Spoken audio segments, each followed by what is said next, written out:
편지 한원이 있을지어다 라는 제목으로 데살로니가 후서 1장 1절에서 2절 말씀을 가지고 증거하겠습니다. 먼저 이 지도를 잘 보시기 바랍니다.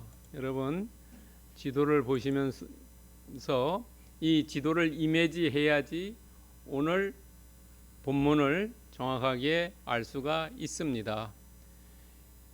여러분, 사도 바울이 이 예루살렘에서 2차 전도 여행을 실시합니다. 그래서 2차 전도 여행을 실시하는데 이 바다로 통하지 않고 육지로 갑니다. 안디옥, 더베, 루스트라, 무시아에서 하나님께서 성령을 보내주셔서 사도 바울은 비두니아 쪽으로 가려고 했는데 이쪽 서쪽으로 가게 하지요. 마게도니아로 가게 됩니다. 그래서 쭉 와서 일로 해서 돌아옵니다. 여러분, 왜 사도 바울이 예루살렘에서 2차 전도 여행을 하면서 이 육지로 갔을까요? 처음에는 안디옥에서 1차 전도여행 처음 할 때는 안디옥에서 구부로 거쳐서 길리기아에서 브루기아, 루스드라, 더베 이쪽으로 갔다가 다시 이렇게 해서 배 타고 옵니다. 그러니까 제가 생각하기에 옛날에는 배가 훨씬 더 편리한 운송수단이었습니다. 그래서 인천에 가면은 충청도 향후회가 있습니다. 가만히 생각해 보세요. 왜 인천에 충청도 향후회가 있겠습니까? 옛날에 충청도 사람들이 육지로 오는 것이 불편하기 때문에 배를 타고 인천으로 와가지고 서울로 오기가 더 편했다는 겁니다. 그런데 사도 바울도 이 배를 타고 가면 더 빨리 갈 수 있고 더 편할 텐데 아마 제가 보기에 옛날에 배라는 것은 나무로 되어 있고 오늘처럼 동력선이 아니고 전부 사람이 져야 되고 돛을 달아서 바람을 이용했기 때문에 훨씬 더 생명에 대한 위험이 컸을 겁니다. 그래서 어려움에도 불구하고 산길을 돌아서 갔습니다. 그래서 본인은 더 이상 배 타고 마게도니아 쪽으로 가고 싶지 않았는데 속마음에는 이쪽으로 가고 싶었는데 하나님께서 가라고 한 것 같아요. 그러니까 배는 싫었다는 거지요. 그런데 이 가는 도중에 유일하게 고린도에서 본인이 돌아온 지역 중에 유일하게 데살로니가만 편지를 씁니다. 여러분, 사도 바울이 2차 전도 여행을 하면서 여러 군데 갔죠. 특별히 빌립보에서는 감옥에 갇혀가지고 찬양과 기도 소리에 옥문이 열리고 그 간수 가족을 세례주고 축복해주고 도망 나와서 데살로니가 오죠. 또 베레아 거치고 아덴 거치고 고린도 왔는데 여러 지역을 돌았는데 왜 하필 데살로니가만 편지를 썼냐 하는 겁니다. 그것은 제가 보기에 아마 데살로니카에서만 유일하게 성도들이 자기가 전한 말씀을 잘 듣고 받아들였을 것으로 생각됩니다.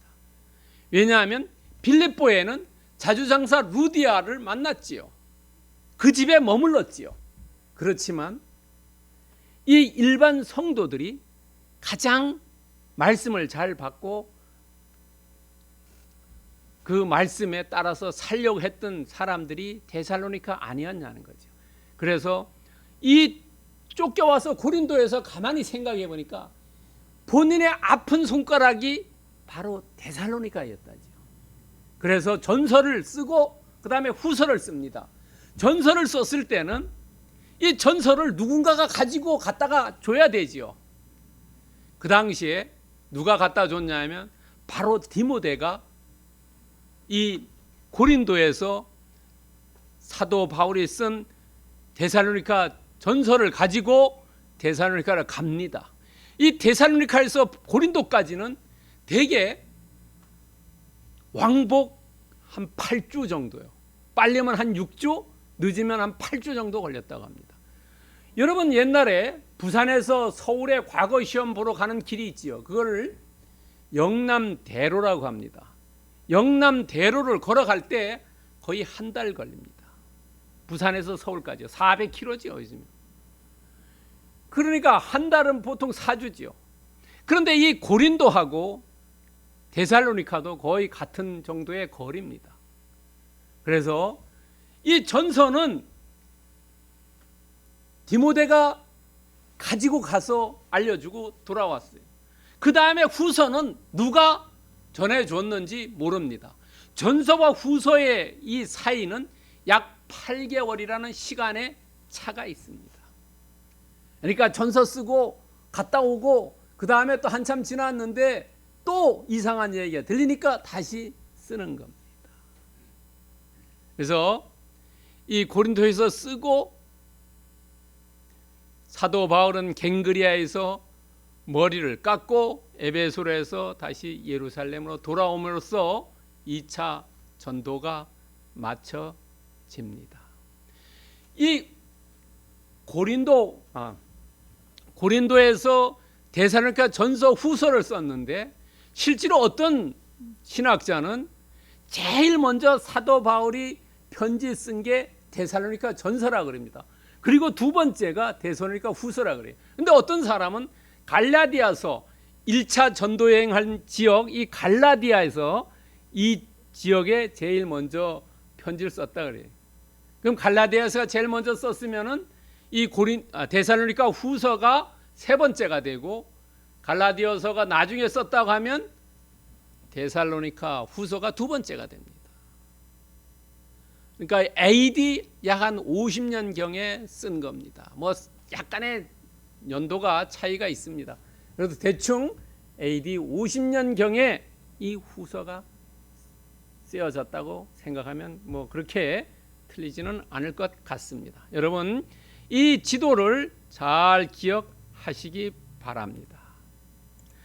자, 첫 번째 데살로니가 전서를 써서 보냈지요.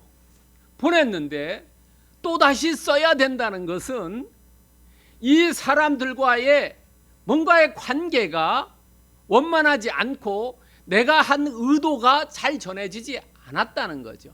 한 번만 편지 쓰면 되죠. 여러분 생각해 보세요.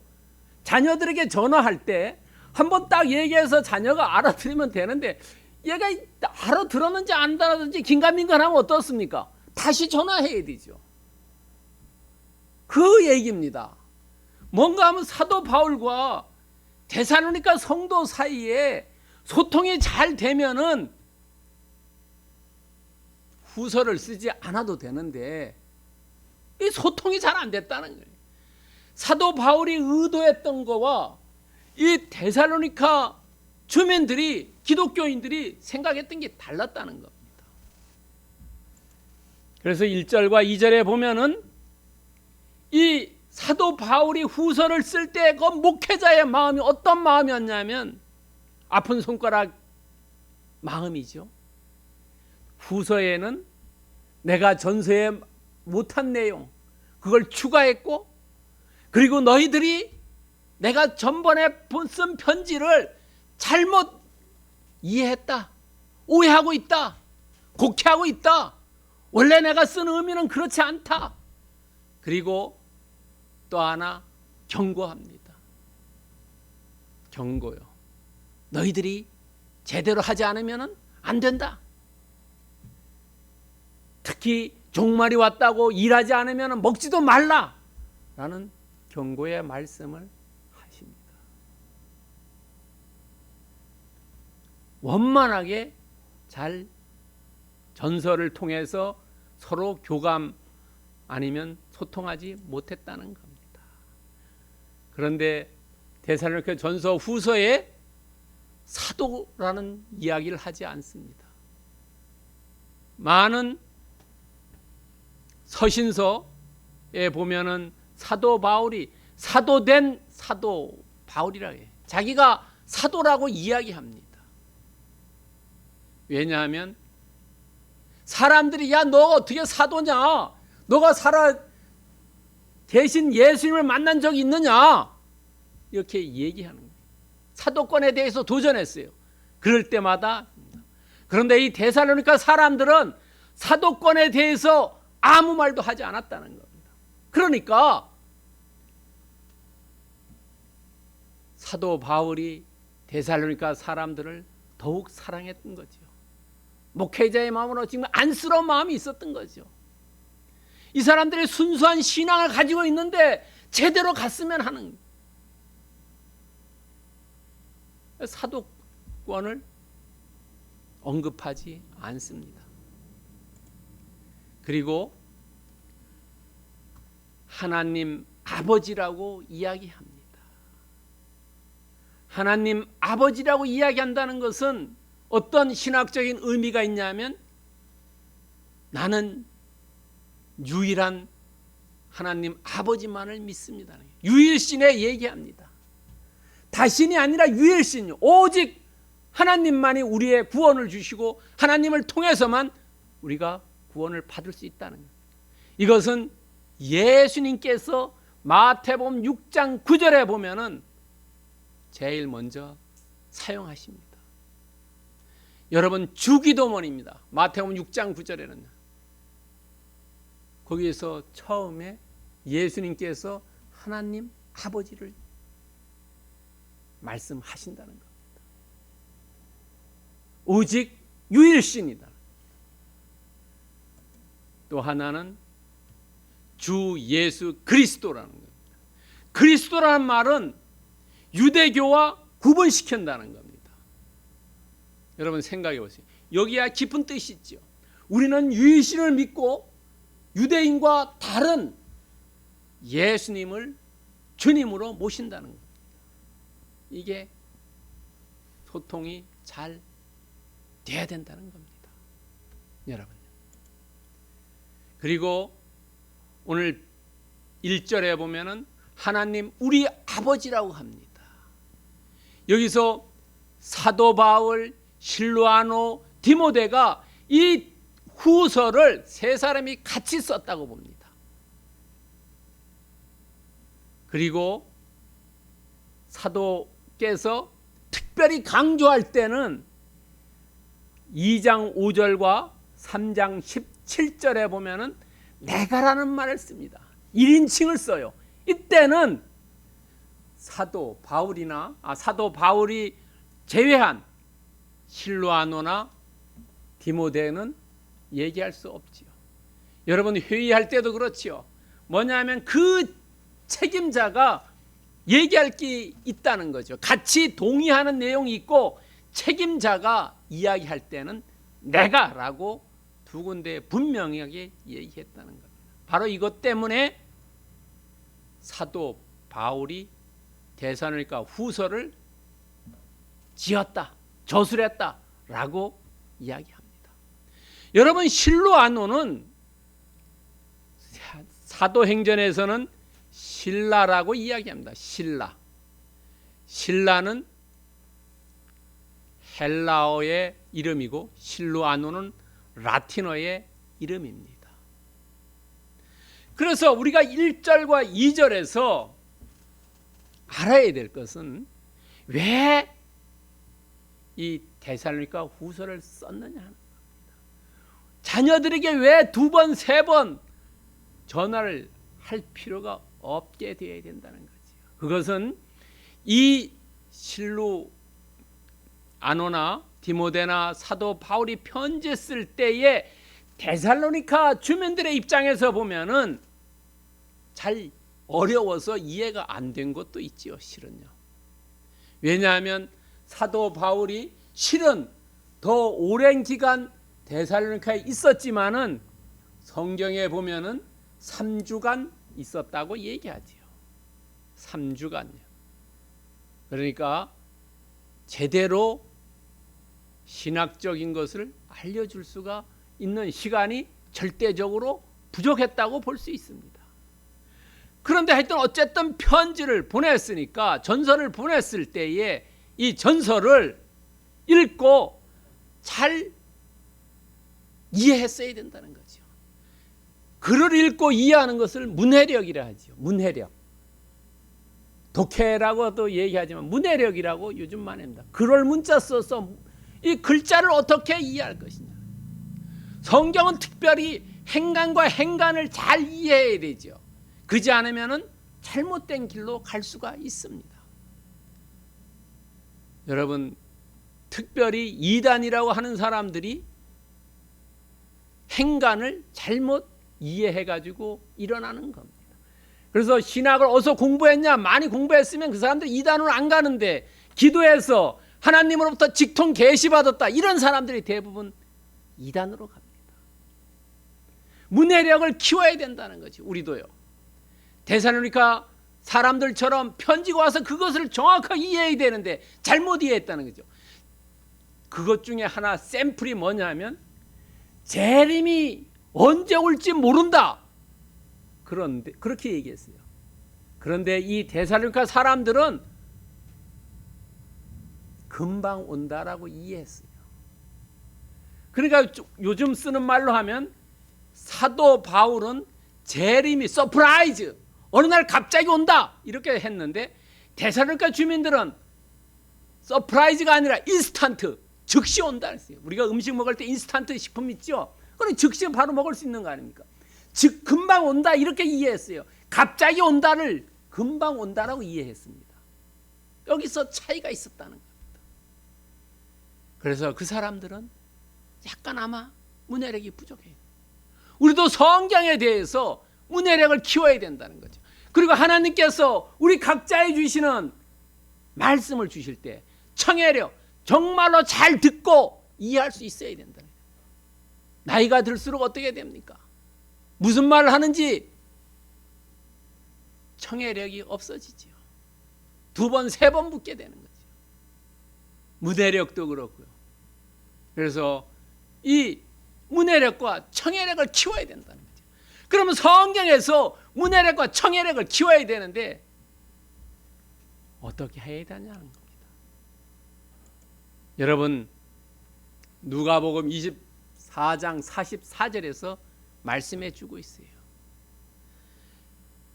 또 이르시되 내가 너희와 함께 있을 때에 너희에게 말한 바 곧 모세의 율법과 선지자의 글과 시편에 나를 가리켜 기록된 모든 것이 이루어져야 하리라 한 말이 이것이라 하시고, 우리가 성경을 읽을 때는 성경의 의도가 예수 그리스도 그분을 이야기한다는 거죠.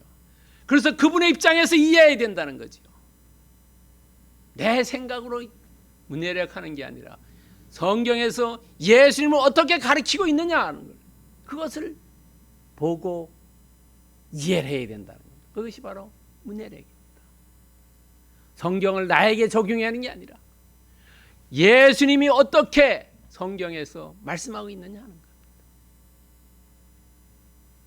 우리가 세상 삶도 정말로 전화할 때 동문서답하지 않고 제대로 답변하고, 또 글을 어떤 거 있으면 제대로 읽고 제대로 얘기를 해야 되죠. 사람마다 다르게 얘기하죠. 왜냐하면 자기의 주관이 들어가기 때문에 그렇습니다.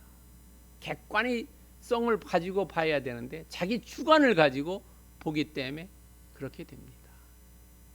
오늘 예배에 오신 분들은 문해력과 청해력을 잘 키워서 정말로 성경에서 예수 그리스도가 어떻게 말씀하고 어떻게 행동하고 어떻게 나타나는지를 잘 아시기를 축원드립니다. 2번째는 편지입니다. 지금 편지 썼습니다. 요즘은 편지 잘 안 씁니다. 저도 편지 쓴 적이 최근 한 10년 없는 것 같습니다. 제 아들이 군대 갔을 때 편지 한번 쓴 기억이 있고, 그 이후에는 편지 쓴 기억이 없는 것 같습니다. 요즘은 다 카톡이라 하고 문자로 보내고 하지요. 문자나 카톡으로 안 보면은 전화하고 이러지요. 잘 보지 않습니다. 잘 쓰지도 않습니다.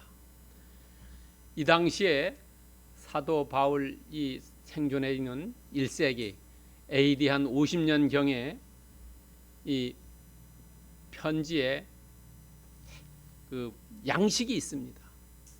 그것은 첫 번째 발신인, 수신인, 인사말이 쓰여져야 합니다. 수신인은 주격입니다.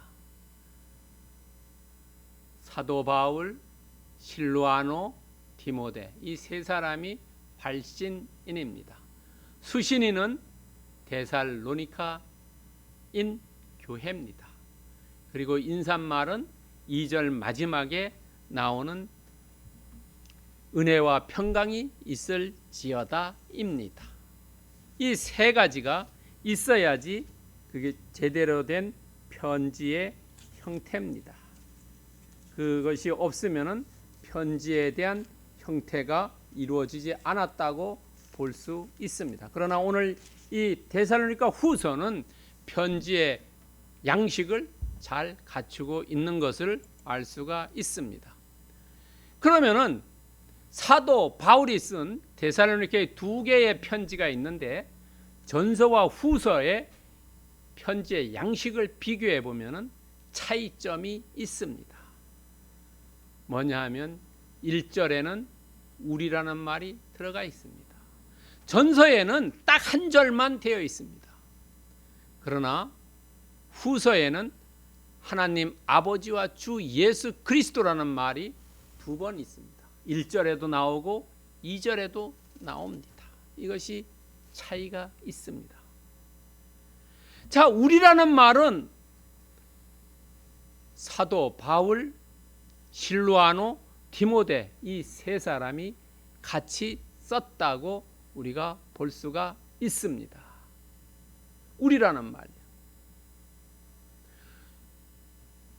한국 사람들은 우리라는 말을 잘 쓰지요. 우리라는 말을 많이 사용합니다. 그게 특징입니다. 외국 사람들은 그렇지 않지요. 자기를 얘기합니다. 우리라고 같이 얘기하지 않습니다.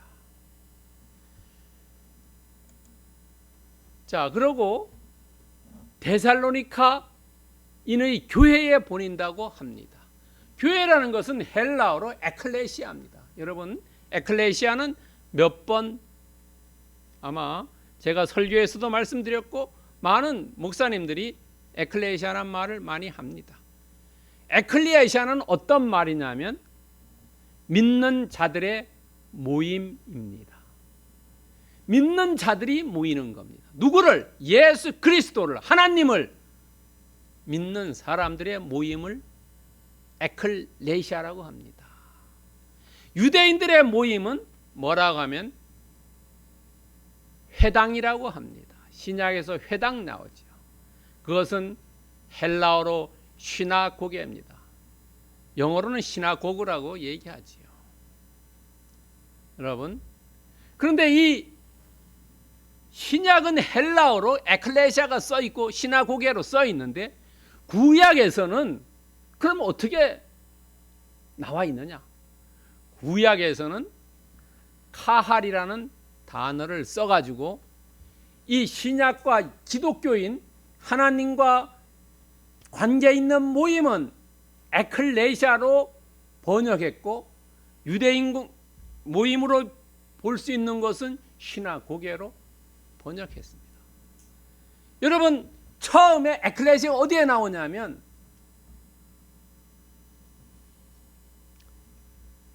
신명기 9장 10절에 나옵니다. 사도가 아니라 모세가 돌판을 가지고 내려왔을 때 거기에 모여있는 사람들, 너희의 총회라고 얘기하면서 하나님께서 주신 말씀이다라고 얘기합니다. 오늘날도 교단에서 뭐 총회한다고 하지요. 그 총회를 바로 에클레시아라고 이야기합니다. 모여있는 사람, 기독교인의 모임, 이것을 에클레시아라고 얘기합니다.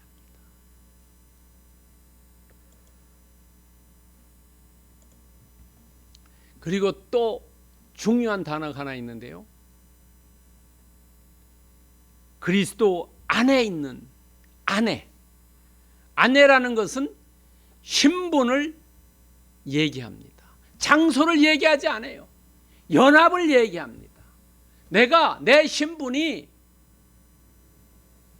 그리스도와 연합되어 있다는 겁니다. 그리스도와 연결되어 있다는 겁니다. 안에 있다는 것은. 그래서 사도 바울은 이 얘기를 많이 합니다. 예수님 안에 있는 사람, 헬라어로 엔 크리스토라고 얘기합니다. 엔 크리스토. 어떤 데 보면은 여름철에 집회에 보면은 엔 크리스토라는 단어를 써가지고 집회를 엽니다. 예수 안에 있다는 것은 그 장소를 얘기하는 게 아니고 신분, 내가 그리스도와 연결되어 있나, 내가 하나님과 연결되어 있냐를 의미합니다. 연결되어 있다는 것은 뭐냐면 내가 부활에 참여하는 거고 예수님 몸의 지체라는 겁니다. 여러분, 우리의 팔다리가 머리에 붙어 있지요. 우리의 지체라는 거예요. 예수님이 머리고 우리는 지체다는, 거기에 붙어 있다는 겁니다. 그것이 그리스도 안에 있다는 의미입니다. 여기에서 우리가 하나 배워야 될 것은 내 신분이 어디에 있느냐는 거예요. 신분을 되찾자 하는 거예요. 나는 그리스도 안에 있는가? 나는 예수님과 연결되어 있는가? 하나님과 연합되어 있는가를 생각하자는 거예요. 지금 이 사도 바울이 편지에는 그리스도 안에 있는 사람들을 얘기합니다. 데살로니카에 그 당시에 인구가 어느 정도 있냐면 약 20만 정도의 사람이 있었다고 합니다. 많게 잡으면, 적게 잡으면 8만 명이 있었다고 합니다. 여러분, 오늘날 8만 명이면 시입니다. 시. 인구가 5만 이상이면 시가 될 수 있습니다. 그런데 그렇게 있는 사람들 중에 예수님과 연결되어 있고 하나님과 연결되어 있는 사람, 그 사람들을 이야기합니다. 너희들이 예수 안에 있느냐? 예수님과 어떤 관계가 있느냐를 얘기하는 겁니다. 신분을 되찾자는 겁니다. 요한복음 15장 4절에 내 안에 거하라, 포도나무에 붙어있지 않으면 열매 맺지 못한다는 거죠. 우리가 내가 신분이 예수 그리스도 안에 있느냐, 예수 그리스도 안에 있지 않느냐에 따라서 다르다는 거죠. 예수 그리스도 안에 있으면 내가 부활에 참여할 수 있고 예수님의 몸의 지체로서 영생을 맛볼 수 있지만 내가 예수 그리스도를 밖에 빠져나가면 끝이지요. 부활에 참여 못하지요. 지옥으로 가는 거지요. 예수님 안에 있어야 된다. 그랬을 때 여러분, 우리가 왜 예수 그리스도 안에 있어야 되냐를 베드로가 요한복음 6장 68절에서 얘기해 주고 있어요. 뭐라고 하냐면 주의 영생의 말씀이 주께 있사온데 내가 누구에게 가느냐는 겁니다. 말씀이 생수가 있는데, 먹을 게 있는데 내가 왜 다른 데 가느냐는 겁니다. 우리의 신분은 예수 그리스도 안에 있어요. 우리는 두 가지의 신분이 있죠. 이 땅에서의 신분과 하늘나라의 신분과 시민권이 두 개 있는 사람들이라는 겁니다. 여러분, 예수님 안에 영생의 말씀이기 때문에 우리는 다른 데로 벗어나면 안 된다는 거예요. 우리의 신분을 늘 되찾아야 된다. 여러분, 우리는 법을 어길 수밖에 없어요. 그러나 법을 지키려고 하는 사람은 법을 어긴다 하더라도 빨리 제자리로 돌아옵니다. 탄성이 있어가지고요. 그러나 법을 우습게 알고 하는 사람은 법을 지키지 않기 때문에 떨어져 죽습니다. 교도소 갑니다. 그건 소성 때문에 그렇습니다. 고무줄도 어느 정도 잡아다니다가 놓으면 다시 돌아오지만 그 한계를 넘어가면 끊어져 버리지요. 바로 그리스도의 안에 있는 사람은 잠깐 벗어날 수 있다 하더라도 다시 돌아오지만은, 고무줄처럼 돌아오지만은, 야 그리스도 없어 내가 최고야, 이런 사람들은 고무줄이 끊어져서 죽어버린다는 겁니다. 여러분이나 저나 우리는 영생의 말씀이 주님에게 있기 때문에 주님을 벗어나지 말고 우리의 신분을 늘 되찾기를 축원드립니다. 세 번째는 은평입니다. 이건 글자가 좀 길어서 은혜와 평강을 이야기합니다. 2절입니다. 은혜는 카리스입니다. 헬라어래요. 평강은 에이레네입니다. 평강은 헬라어로는 에이레네인데 히브리어는 샬롬입니다. 은혜는 헬라 사람들이 쓰는 말이고 평강은 유대 사람이 쓰는 말입니다. 은혜는 기독교인이 쓰는 말이고 평강은 유대인이 쓰는 말입니다. 이 두 개를 덧붙여 놓은 겁니다. 왜냐하면 데살로니가 교회는 이방도 있었고 유대인도 있었다는 거지요. 서로 개종한 사람들이죠. 예수님을 믿는 사람들. 그래서 두 개를 같이 써놓은 것 같습니다. 그리고 2절에 보면은 주 예수 그리스도라는 말을 다시 한번 쓰죠. 그걸 왜 쓰냐 하면 편지를 보냈는데 이 편지를 이 사람들이 제대로 이해를 못했다는 거예요. 그래서 다시 한번 이거를 더 쓰는 겁니다. 사도 바울이. 처음에 편지는 한 번밖에 안 썼어요. 너희들이 평강의 기원 이걸 확실히 알아야 된다. 누구에게서 오는지. 여러분 제가 한번 말씀드렸지요. 물을 마실 때 이 물이 어디서 오는지 음수사원이라고 그랬죠. 음수사원. 물을 마시면서 이 물이 어디서 오는지, 내가 축복을 누리면서 이 축복이 어디서 왔는지, 누구의 도움으로 내가 여기까지 왔는지 이걸 잊지 말으라는 거예요. 은혜와 평강이 주 예수 그리스도에게 있다. 그리고 그것을 누릴 수 있는 사람들은 아무나 누릴 수 있다는 게 아니라는 겁니다. 은혜와 평강을 누릴 수 있는 사람은 누가복음 10장 6절에 나옵니다. 자격이 필요합니다.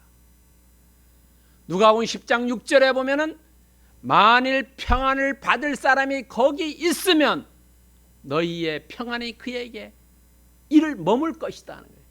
평안을 받을 수 있는 사람이 있으면 그 사람이 평안을 받지만은 그럴 자격이 안 되면 못 받는다는 겁니다. 여러분 사람마다 그릇이 있죠. 우리나라 속담에도 종재기 있는 사람이 있고 큰 대접 사발 있는 사람이 있어요. 똑같이 하나님께서 은혜를 부어주어도 종재기에 있는 사람은 그만침만 받고 대접 사발 있는 사람은 그만침만 받는다는 겁니다. 하나님께서 평강과 은혜를 주시지만은 그것을 받을 수 있는 자격이 안 되는 사람은 받지 못한다는 겁니다. 그래서 우리 자신들도 자기 자신의 자격을 갖추어야 된다는 겁니다. 자격이 안 되면 받을 수가 없다는 겁니다. 여러분 아버지가 재벌인데 아들이 다 돈 까먹는 사람들 있지요. 그게 왜냐하면 본인이 자격을 갖추지 못했기 때문에 그렇습니다. 부모가 물려준 그 재산을 지킬 능력이 없기 때문에 그렇습니다. 우리도 자격을 갖추는 것이 필요하다는 거지요. 그 자격은 뭐냐? 로마서 1장 17절에 얘기, 의인은 믿음으로 산다는 거예요. 믿음으로. 또 하나의 자격은 순종이라는 겁니다. 자기에게 순종하는 모든 자에게 영원한 구원의 근원이 된다는 거예요. 여러분, 이 두 개입니다. 여러분, 자격을 갖추는 겁니다. 믿음과 순종입니다. 아마 데살로니가 교인들이 생각하기에 사도 바울이 그 사람들에게 애틋한 마음을 가진 것은 바로 그 사람들이 믿음이 있었고 사도 바울의 설교에 순종했다는 거죠. 그러니까 특별한 애틋함이 있었다는 거예요. 그래서 편지를 2번 쓴 겁니다. 여러분, 오늘 본문을 통해서 우리의 삶에 그럼 어떻게 적용? 2000년 전쯤 되지요. AD 50년경에 사도 바울이 쓴 편지입니다. 그럼 오늘날 우리는 데살로니가 후서 1장 1절과 2절을 우리 삶에 어떻게 적용해야 되냐 하는 거죠. 편지하노니 있을지어다. 여기에서 우리가 특별히 봐야 되는 것은 예수님과 하나님이 동격이라는 거죠. 동격. 격이 같다는 거죠. 삼위일체는 한참 후에 만들어진 단어입니다. 그 당시에는 하나님과 예수님이 동격이다. 그렇게 말씀해가지고 예수님께서 어땠습니까? 재판받았죠. 참남하도다 해가지고 신성모독죄로 십자가에 달린 거 아닙니까? 동격이다. 우리가 중요하게 봐야 될 것은 오늘 사도 바울께서 두 번이나 주 예수 그리스도라는 말을 썼어요. 여기서 주라는 것은 칭호입니다. 칭호. 랍비라고 얘기하지요. 그러다가 베드로도 랍비 이러다가 나중에 뭐라고 합니까? 주님이라고 얘기하지 않습니까? 칭호입니다. 칭호는 믿음을 고백하는 겁니다. 랍비라고 얘기하는 사람은 아직 그냥 예수님을 선생으로 보고 있는 거고, 주님이라고 하는 것은 신앙이 들어가서 그 사람이 믿음을 고백하는 겁니다. 두 번째는 예수님입니다. 예수님은 본명이고 예수를 얘기할 때는 죽음을 얘기하는 겁니다. 세 번째는 그리스도입니다. 그리스도는 직분을 얘기합니다. 그리고 그리스도는 부활을 이야기하는 겁니다. 여러분, 이것을 아는 것이 매우 중요하다는 거예요. 예수 그리스도, 주 예수 그리스도를 아는 것, 이것을 제대로 알면은 더 이상 깨달음이 필요하지 않다는 겁니다. 여러분요, 사도 바울이 다메섹으로 갈 때 거기에 있는 사람들을 잡으러 갈 때 뭐라고 얘기합니까? 도를 얘기합니다. 도를 따르는 사람. 그것이 뭐냐면 주 예수 그리스도를 제대로 아는, 오늘 이것을 한 번 더 사도 바울이 데살로니가 사람들에게 강조하는 겁니다.